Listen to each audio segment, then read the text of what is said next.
প্রেম যদি শেখানো হয়, দেখবেন আমাদের ইস্কনে যখন মানুষ নতুন নতুন এসে ড্রোনিং করে, একটু পুরান হলে ড্রোনিং করে না, কেন জানেন? নতুন এসে সে প্রেম পায়, যখন পুরান হয়ে যায় সে প্রেমের মাধ্যমে যে মাধ্যমে দুর্নীতি হয়ে যাচ্ছে এটা বুঝতে পারে, তখন সে ড্রোনিং কম করে। আমি দেখছি আর কোন জায়গায় বুঝতে পারে, এই বুঝতে পারতে দেওয়াটা, অর্থাৎ এরকম পরিবেশ তৈরি করা যে জিনিসটা তিনি বুঝতে পেরে পরে ড্রোনিং কম করে, এটা কি তাকে আঘাত করে সামিল কিনা? তিনি তো ভালোবাসা মন্দিরে দিতেন নাকি? পরবর্তীতে আমার মধ্যে এরকম কিছু পরিবেশ আমি তৈরি করলাম যে জিনিসটা ও ভক্ত জানতে পেরে তার ভক্তিটা একটুটা পূর্ণ হয়ে যাওয়ার কারণে তো ড্রোনিং করছে না নাকি? তাহলে ওনার হৃদয়ের ভালোবাসাটাকে কি আমি কি কর্তন করে সামিল কিনা? কথাটা কি বুঝতে অসুবিধা হয়েছে? কারোর হৃদয়ের শ্রদ্ধা আমরা জাগানো আমাদের কাজ, কিন্তু শ্রদ্ধা যখন আমরা নষ্ট করি আমাদের কোন অ্যাক্টিভিটির কারণে, সেটা যে কোনো জায়গায় হোক, আমি বহু জায়গায় যাই যেটার সম্মুখীন হয়েছি আর কি, তখন একটা ভক্ত আদৌ শ্রদ্ধা এবং সাধু সঙ্গ, এবং একজন শ্রদ্ধা সহিত সাধু সঙ্গ করে সে প্রেম শিক্ষায়, যখন দেখি সাধুদের কাছে গেলে এখানে ভালোবাসা পাওয়া যায়, হরে কৃষ্ণ বলে কথা বলে, প্রভু বলে কথা বলে, জোরহাত করে কথা বলে, তখন সে কি নতুন একটা ভালোবাসার নতুন একটা জগৎ পায় সে, তাই না? সে মনে করে এখানে শান্তি, এখানে কোনো দুর্নীতি নাই, এখানে ভালোবাসা আছে। কিন্তু সেই জায়গাটা যখন সে গাবলা দেখে, সেই গাবলাটা তৈরির মতো পরিবেশ তৈরি করা মানে কি আরো অন্যতার সামনে। যাই হোক, আমি যেটা বলছিলাম, তাহলে আমাদের নামতে আমরা আসবো যে কোনো জায়গায়, সেখানে প্রেম শিখতে হবে। সেই প্রেমটা হচ্ছে ভগবানকে ভালোবাসা, সেই প্রেমটা হচ্ছে ভক্তদের প্রতি, পরস্পরের প্রতি ভালোবাসা, নোয়া দিতে, ঠিক আছে? যাও যতটুকু, সব সময় আরেকজনকে সম্মান দিতে হবে, কথাটা বুঝতে পারছি? যেমন উনি আমার বয়সে বড়, হরে কৃষ্ণ, এদিকে কৃষ্ণ, আপনাদের জন্য শিখার বিষয় রয়েছে, উনি আমার বয়সে অনেক বড়, আমার এলাকায় আমার ছোট বোন যাবে বলতে গেলে, ঠিক আছে, আমার এলাকার আর কি, কিন্তু বয়স উনি আমার বড়, কিন্তু উনি আমাকে কিন্তু সমাদর দিয়েছেন, মানে মূল্যায়ন দিয়েছেন।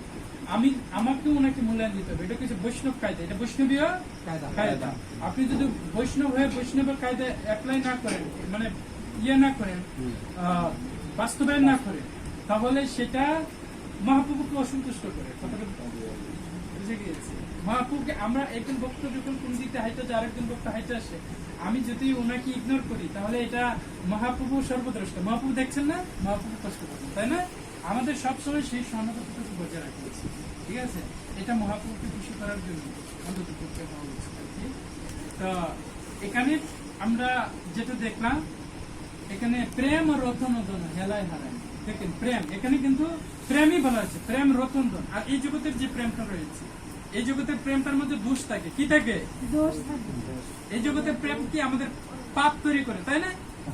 আর মহাপ্রভুর প্রতি প্রেম, ভক্তদের প্রতি প্রেম, সেটা আমাদের কি পাপকে ভস্মীভূত করে, আমাকে সুকৃতির ভান্ডারকে পাহাড়ের মতো উচ্চ করে দেয়, তাই না?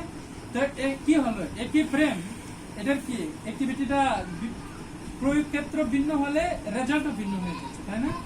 তা আমরা এইখানে প্রেম করি, যেমন পিকনিকে যাই, মানুষ বিভিন্ন জায়গায় ছুটি পাইলে, কিন্তু ভক্তরা একটু ছুটি পাইলে তারা দেখা যাচ্ছে বিভিন্ন দামি মন্দিরে তারা সফর করে, তাই না? তাহলে এটা কি আমাদের ঘোরানো হচ্ছে ঠিকই, কিন্তু সেখানে ভক্তি লাভ হয়, তাই না? এরকম ভাবে প্রত্যেকটা বস্তুকে মোটিভেট করা যায় ভক্তির মাধ্যমে। যারা সাধারণ মানুষের, যারা হোটেলে খায়, বাড়িতে খায়, ভগবানকে না দিয়ে খায়, সেটাকে খাদ্য বলে, তাই না? কিন্তু আমরা ভগবানকে নিবেদন করে খেলে সেটা কি প্রসাদ হয়ে যায় নাকি? প্রসাদ তো মাথায় নেওয়া যায় না। আর আমরা যখন হোটেলের খাবার, সেটা কি মাথায় নেওয়া যাবে? সেটা হাতে আমরা কি করতে হবে? হাত ধুতে হবে, তাই না? মহাপ্রভুর প্রসাদ সেটা পকেটে নেওয়া যাবে, সেটা মাথায় নেওয়া যাবে, কোনো অসুবিধা নেই। তাহলে এইরকম ভাবে আপনারা যারা বিয়ে করেছেন, হ্যাঁ, আপনার স্ত্রী যদি ভক্ত না হয়, ধরেন আপনি ভক্ত, তাহলে এখানে অপূর্ণতা থাকে, তাই না? তাহলে একজন ভক্ত ছেলে একজন ভক্ত মাতাজি বিয়ে করার চেষ্টা করে, তাই নাকি?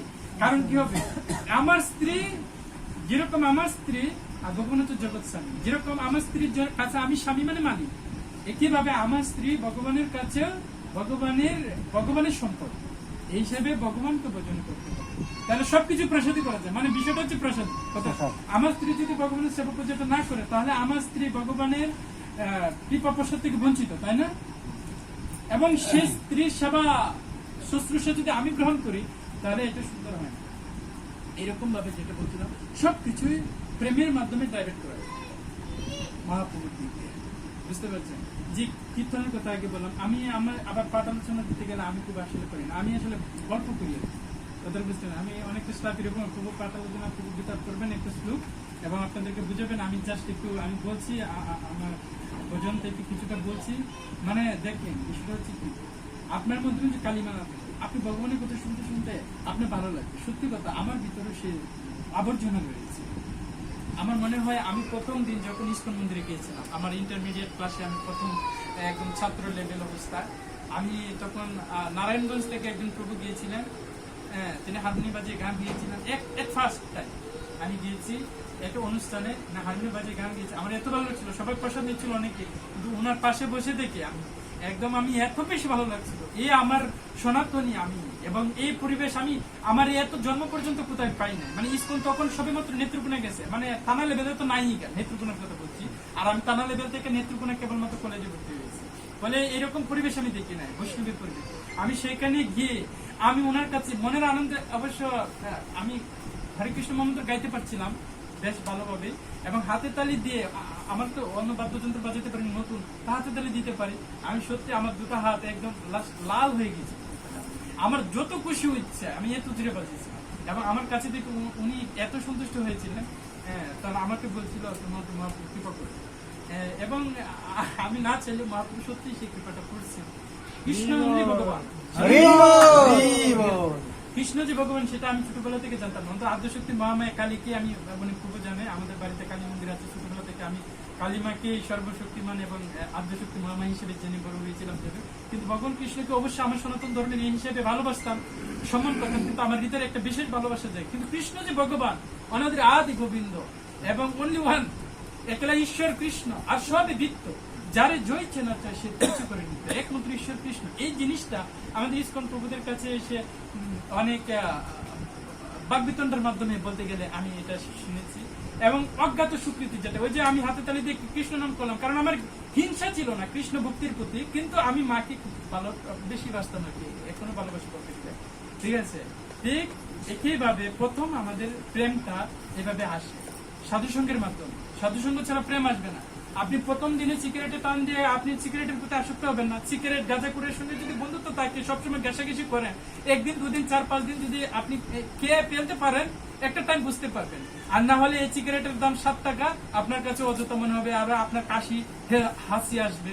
আর যেটা বুঝে তারা যদি একটা সিগারেট দিয়ে আপনি 200 টাকার কাজও করাতে পারেন। কথাটা এইভাবে আপনি প্রেম সাধুসঙ্গের যে ভালোবাসাটা, এটা যদি আপনি না বুঝেন, আপনি কি ওই মাস্টার বাড়ি থেকে আপনি 30 টাকা ভাড়া দিয়ে 40 টাকা ভাড়া দিয়ে এখানে আসবেন না। আপনার কাছে যখন সেটা এখানে এসে ভালোবাসাটা থাকবে, তখনই আপনি আসতে পারবেন।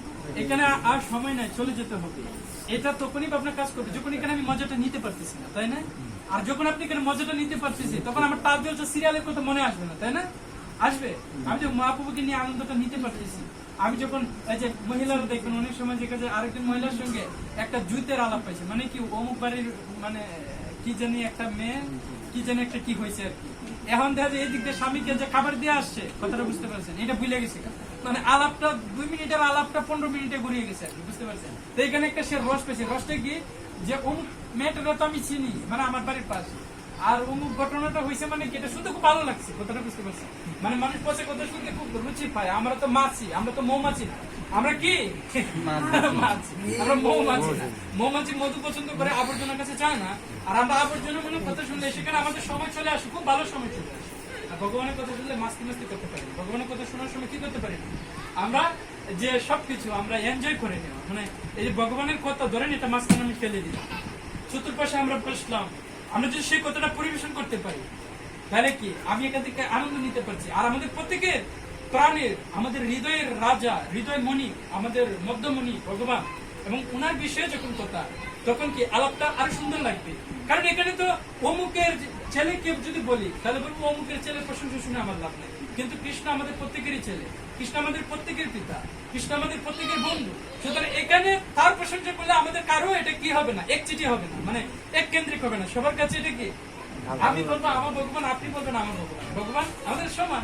এই জন্য ভগবান এবং ভগবানের কথা যখন মাঝখানে আছে, আমরা যখন ভগবানের কথা শুনতেছি, সেখানে কি হচ্ছে না, হ্যাঁ, কোনো মানে দ্বিধা নেই। এই দ্বিধা নেই পর্যায়টা প্রথম অবস্থায় থাকে, যেটা আমি আগে বলছিলাম। কিন্তু দেখবেন আমি যেটা আপনাদের কিছু বলি এবং আপনারা দেখবেন অনেক সময় যারা একটু 1 বছর 6 মাস 2 বছর হয়ে যায় পরবর্তীতে এই রুচিটা পায় না। কেন পায় না? কারণ তার ভিতরেও দুর্নীতি ঢুকে যায়, বুঝতে পারছেন? সত্যি কথা যেটা। এবং আমাদের প্রভু আছে, উনি যথেষ্ট পরিমাণ ছিলেন, উনি নিজেও বলতে পারবেন আমি কি অপ্রামাণিক বলছি কিনা, যেটা হয় কিনা। আমার যে নতুন অবস্থায় ভক্তি জীবনে ঢুকি, যে আমাদের নির্মলতা, একটা শিশু সুলভ একটা যে ভক্তি ভালোবাসা আমরা প্রত্যেকেই পাই, সেটা কিন্তু তাই না। আমাদের গুরুমার গণের সময় বলেন সব সময় ভগবানের জায়গা ছোট্ট শিশু বাচ্চা হয়ে যায়। কথাটা কি ক্লিয়ার? ছোট ভগবানের কাছে বেশি পণ্ডিত হতে গেলে তাহলে সমস্যা, তাই না? যতটা ভগবানের কাছে অবুঝ শিশুর মতো থাকবেন ততটা আপনি ভগবানের করুণার পাত্র। কারণ একটা ছোট্ট শিশু বাচ্চা মায়ের কুলে নিশ্চিন্তায় ঘুমিয়ে থাকবে, মা কুল থেকে ফেলে দিবে না কোথায় ঘুমাবে সে জানে না, সে খুবই মানে নিশ্চিন্তা মায়ের কুলে ঘুমিয়ে যায়, আমরা ঘুমিয়ে যাই, তাই না? ঠিক একইভাবে ভগবানকে সামনে রেখে আমরা যদি ভগবানের উপর বিশ্বাস রাখি, এইভাবে বিশ্বাস রাখি আমার কৃষ্ণ প্রসাদ খেতে ভালো লাগবে, যদি লবণটা একটু কমও হয়, আমার কৃষ্ণ সেবা পূজা দিতে আমি ক্লান্ত বোধ করবো। সত্যি কথা, যখন আপনি প্রেমটা পাবেন না, আপনি ভগবানকে বুক লাগানোটা, আপনার 15 মিনিটের বুক লাগানোটা আপনার কাছে অনেক বিরক্তির সময় হয়ে যাবে। আপনারা অনেক সময় প্র্যাকটিক্যালি মেলানোর চেষ্টা করবেন। অথচ যিনি ভগবানকে প্রেম করেন, আমি দেখেছি অনেক জায়গায় নিরবিচ্ছিন্ন একটার পর একটা কাজ করে, একটু ক্লান্ত হন। সকালে ভোরবেলা উঠে মঙ্গল আরতি থেকে শুরু করে ভগবানের পূজা দিয়ে ভগবানের রান্না।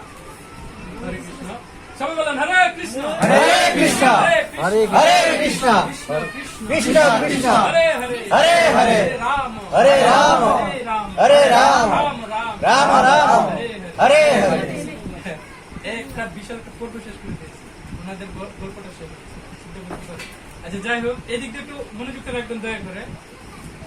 কি বলছি না, আমি দেখেছি অনেক বাচ্চা দেখে আমি ক্লান্ত, আমিও করি নাই এরকম না, কিন্তু আমার কাছে মনে হয় আমি এখন নিজেও না শুনে পারি, দেখি ক্লান্ত। সে সকালবেলা উঠে, এটা একদিন না প্রত্যেক দিন, এবং উনি রিটায়ার্ড পারসন, প্রায় রিটায়ার্ড নিবে এই বয়সে এসে, এই বয়সে এসে উনি ভক্তি জীবনে আছে। প্রভু আর কটা দিন বাঁচবো, আগে তো জানতাম না, আগে জানি নাই, কতটা বুঝতে পারছেন ওনার অনুভূতিটা আপনাদের অনেকের কাজে লাগবে। বলছে প্রভু এই ভক্তি জীবনটা যে আমার জীবনে চরম মূল্যবান, এবং এটা যে আমার আরো আগে থেকে শুরু করার দরকার ছিল সেটা জানতাম না, এখন আমি জেনেছি প্রভু। এখন এটা আর কয়দিন বাঁচবো, এর জায়গায় কয়দিনই আমি খুব বেশি করে জমা করতে হবে আমার স্বীকৃতিটা। কথাটা বুঝতে পারছেন? ওনার অনুভূতিটা ভগবান দিয়েছেন, এই জ্ঞানটা ওনার মাথায় কে দিয়েছে?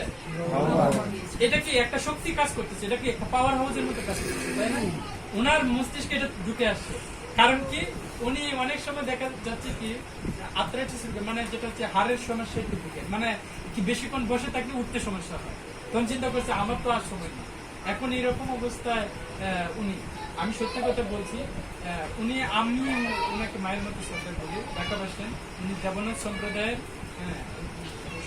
এবং যথেষ্ট পরিমাণে শিক্ষিত ফ্যামিলির একজন মহিলা, এবং আমাদের নেতৃত্বনার ফার্স্ট স্ট্যান্ডের এখানে উনি অনেক ক্লান্ত করে, অনেক শরীরে অসুস্থতা নিয়ে এরকম সেবা করতে এবং সেবা পূজা করেন। এই বয়সে আইসা এবং ইস্কনের দিকে একটু কঠিন করে ফেলেছে এখন ইদানি, আপনার 2-4-5 বছর যাবত আপনার ইস্কনের দিকটা একটু কঠিন হয়ে গিয়েছে, আগে কিন্তু এতটা কঠিন ছিল না, বুঝতে পেরেছেন? তো এখন উনি দিকটা নিতে গিয়ে, উনি ছোটবেলা থেকে অবশ্য ইস্কনে যাওয়া আসা করতেন সিলেট মন্দির থেকে। উনি জগতের সঙ্গে গুরু মানুষকে উনি ছোটবেলা থেকে আশ্রিত অবস্থা আছেন। তার পরবর্তীতে এখন ছিল জগতের সঙ্গে গুরু মানুষ, উনি অসুস্থ হওয়ার কারণে বাংলাদেশে এতটা সময় দিতে পারেন আগের মতো। আগে প্রত্যেক বছর উনি আসতেন, একবারও কখনো 2বারও আসতেন, অসুস্থতার কারণে অনেক সময় উনি আসতে পারেন না, ফলে ওনার কাছ থেকে দীক্ষা নেওয়াটা অনেক একটু খারাপ হয়ে যাওয়ার কারণে আমার বলতেছেন উনি যে কিভাবে কি, তবে উনি ওনার কাছ থেকে অনেক টাকা আছে, আবার পাসপোর্ট ভিসা করে যেভাবে হোক উনি মায়াপুর থেকে অন্য দীক্ষাকে নিয়ে আসবেন, কথাটা বুঝতে পারছেন? কিন্তু ওনার এই এক আমি যেটা আপনাদের কাছে বলছিলাম, ঠিক আছে? তো ভক্তির জন্য আমাদের এই একাগ্রতা আনতে গেলে প্রেম লাগবে। কি লাগবে? প্রেমটা আমি বারবারই আমি জাগতিক স্তর দিয়ে উদাহরণটা দিই। যেমন একজন মহিলা, কথাটা বুঝতে পারছেন, তার যখন সন্তান হয় প্রথমেই একটা ইঞ্জেকশন নেয়, একজন মেয়ে মানুষ একটা ইঞ্জেকশন, টিকা বা যে কোনো কিছু, একটা সুয়ের একটা এটা যে একটা গিচুনি, সেটা নিতে কি ভয় পায় বলেন? আর যখন একটা সন্তান হয় তখন পুরা কি করে আপনারা জানেন, প্রথমে তো পিঠে যে আপনাদেরকে অ্যানেস্থেসিয়া দেওয়া হবে, এটা মারাত্মক ধরনের সিজার, নরমাল ডেলিভারি থেকে অনেক কষ্ট করে পেটটা পুরো ছিঁড়ে ফেলবে 7 পাল্লা, ঠিক আছে? এতটা কষ্ট সহ্য করে শুধুমাত্র একটা লাভের আশায়, তাই না? প্রেমের আশা, তার প্রেম আছে যে আমার একটা ছোট বাচ্চা আসবে আমার পেট থেকে, যাকে আমি ভালোবাসি, তাই না? এভাবে যখন বাচ্চাটা আসে তখন দেখা যায় সে সিজারে করে হাঁটতে পারে না, দুজনে ধরে ধরে হাঁটাতে হয় এবং অনেকটা কষ্ট হয়। আপনারা জানেন অনেকে যারা সংসার নিয়েছেন করে, তো এতটা কষ্ট সন্তানকে ভালোবাসার জন্যই স্বীকার করে নেন এবং এটা পরবর্তীতে সন্তানকে ভালোবাসতে গিয়ে অনেক সময় সারা রাত জাগতে হয়। তার গরমের মাধ্যমে বাচ্চা ঘুমাতে চায় না, সারা রাত কিচির মিচির করে, তখন কি করে? মা সারা রাতে জেগে থাকে। এরকম অনেক কষ্ট করে মা, কারণ সন্তানের প্রতি ভালোবাসা। কিন্তু এই ভালোবাসার আগে যখন সে অবিবাহিত ছিল, তখন একটা মেয়ে মানুষকে যদি এভাবে বলা হয়, তার এই শক্তিটা সে পাবে না মনে হয়, তাই না? কিন্তু মা হওয়ার পরে সন্তানের জন্য সেই শক্তিটা সে ঠিকই পেয়ে যায়, তাই না? আমরা ভগবানের আপনারা নিরামিষ এত বছর ধরে কিভাবে খাবেন?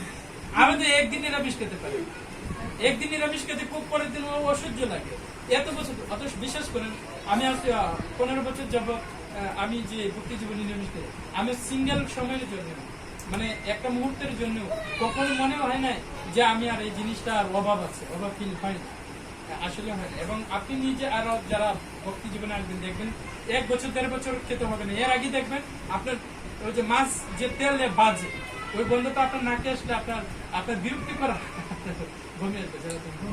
তাহলে এটা কেন আসে? তাহলে বুঝতে হবে আমি এতটা ভগবানকে ভালোবাসি, বুঝতে হবে কি আমার ভিতরে কি এতটা ভগবানের প্রতি ভালোবাসা, তাই না? এটাই কথা ছিল। এখানে নতুন দেশ কথা বলেছে গৌরাপু না বুঝিয়ে আমি মরে গেছি, আমি মহাপ্রভুকে না ভালোবেসে কি হয়েছে? আমি মরে গেছি, ঠিক আছে? প্রেম রতন, প্রেম রতন কি? প্রেম রতন দোনো হেলায় হারাই। কিভাবে হারাইছি? হেলায় মানে কি? হেলায় বলতে কিরকম? যেমন আমার সামনে দিয়ে চলে গেল, আমি চাইলে হাত বাড়িয়ে ধরতে পারি, কিন্তু আমি চাইলে হাতটা বাড়িয়ে ধরতে পারি, কিন্তু আমি অলসতা করে আমি হাতটা বাড়িয়ে। এটা হচ্ছে কি হেলায় হারানো।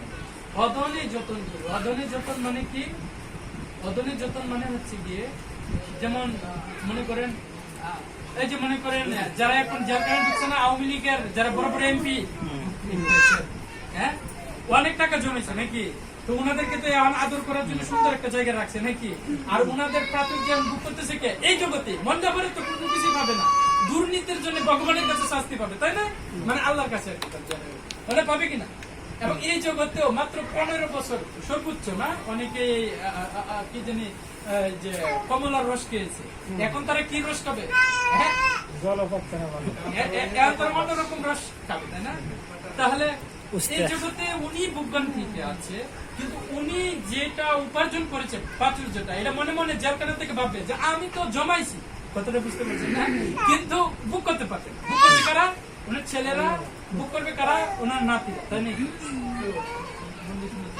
কথাটা বুঝতে পারছেন? ওরা বুক করবে, তাই না? উনি বুক করতে পারেন। তাহলে কি এটা কি করছেন? উনি যে যত্ন করে এই সম্পদের পাহাড় করেছেন, এটা উনার কাছে এখন দন না হয়ে এটা অদন হয়ে গেছে, মানে অদনে হয়ে গেছে কিনা, তাই না? অদন হয়ে গেছে। অদনে যত্ন করে দন ত্যাগ করছি, দন ত্যাগ করেছি, তাই না? একটু বিরক্ত লাগছে অদনে যতন করে ধন ত্যাগ, আপন কর্ম দেশে আপনি আপন কর্ম দোষে কথা বলে যে মনোযোগ দিয়ে শুনবেন আপনার ভক্তিটা খুব দ্রুত ডেভেলপ করবে। এটাই হয়, কারণ আমরা গুরুমাস বলেন যত মন দিয়ে ভগবানের কথা আমরা শুনতে পারি তত আমাদের হৃদয়ের ভক্তিটা বেড়ে যায়। এখানে কি বলছে? আপন কর্ম দোষে আপনি ডুবিন, মানে যেমন একজন ভক্ত ভগবানকে ভালোবাসেন, এখন যখন সবকিছু ডুবাই নিয়েছে বন্যা, তখন সে ভক্ত বলতেছেন কি? আমি যেহেতু ভগবানকে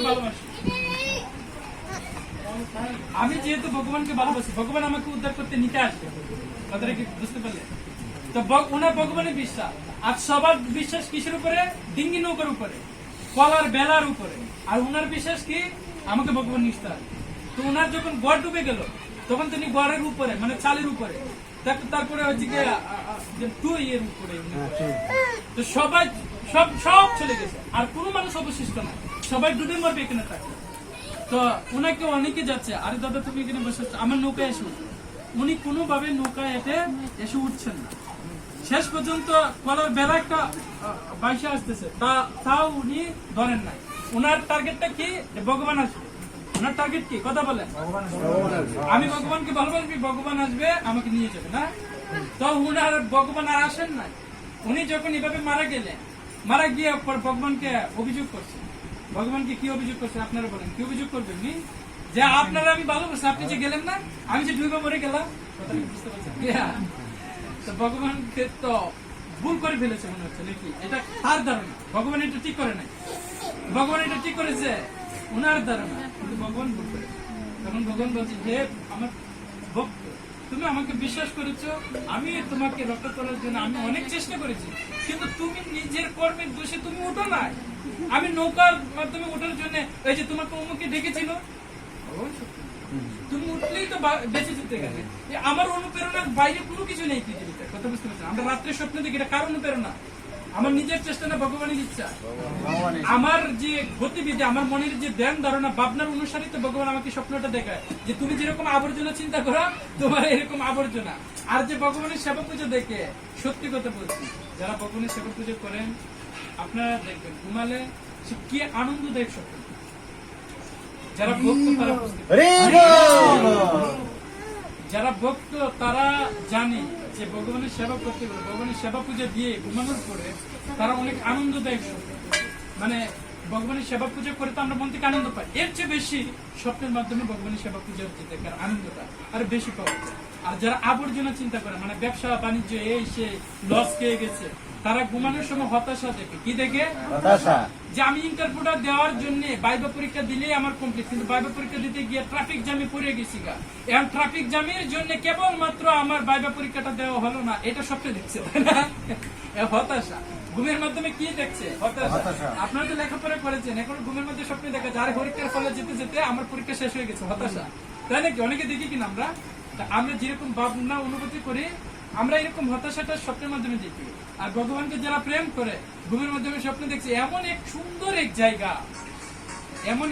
এক জায়গায় গিয়ে নিত্য কীর্তন করে, আরো ভক্তদের সঙ্গে কীর্তন করছে, আর সেই কীর্তনটা আরো বেশি আনন্দ। কথাটা কি বুঝতে পারছেন? আপনারা একটু আগে সন্ধ্যা ঋতুর সময় কীর্তন করছেন না, এরকম কীর্তন করছেন। আর ভক্তরা যখন স্বপ্নের মাধ্যমে এরকম কীর্তন দেখে, সেই কীর্তনের আনন্দটা আরো বেশি দেখে। মানে যেটা আমি অনেক সময় দেখার সৌভাগ্য হয়েছে, বা আমার অনেকের কাছ থেকে আমি সেটা শুনেও অনুভূতি করলাম যে মোটামুটি ভক্ত যারা, তারা ঘুমালে তারা ভালো স্বপ্ন দেখে। তাহলে আমি আপন কর্ম দোষে আপনি ডুবি, যেটা নূতন দাস ঠাকুর বলছে, যে আমার নিজের কর্ম দোষে নিজে আমি ডুবে গেলাম। কোথায় ডুববো? রসাতলে। কোথায়?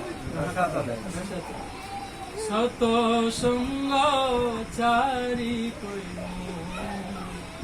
অসতে